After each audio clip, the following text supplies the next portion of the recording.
Cost பிரகாரம்னு பார்க்கும்போது இஸ்லாமியர்கள் முஸ்லீம் சமூகத்துக்குன்னு மந்திரின்னு போட்டால் நீங்கள் ஏற்றுக்கிடுவீங்களா?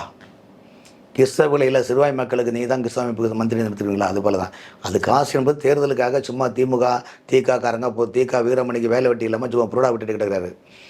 அதனால் ஒரு சமுதாயத்தை எப்பவுமே நம்ம உதாசீனப்படுத்துதோ அவங்களுக்கும் ஒரு கொடுக்கலன்னா தப்பு ஒன்றும் கிடையாது. அந்த எம்எல்ஏ மந்திரியை பொறுத்தவரையும் ரமேஷ் ஒரு ஒர்க் பண்ணணும். ஏற்கனவே சொந்த தொகுதியில் அரசாங்க ஆஸ்பத்திரியில் பார்வையிட்டார். அதில் நிறைய இதாகிடுச்சு, மக்கள் மத்தியில் பெரிய இதாச்சு.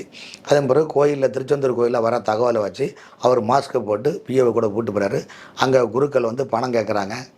குருக்கள் அது புரோக்கர், குருக்கள் கிடையாது, புரோக்கர். குருக்களுக்கு ஏஜென்ட் தரிசனம் பண்ணக்கூடிய புரோக்கர், நிரந்தர புரோக்கர். அவங்க அது என்னென்னா உள் பிரகாரத்தில் உள்ள அதிகாரிகள்லாம் காசு கொடுத்து தான் செட்டப் பண்ணி தான் அங்கே போகிறாங்க.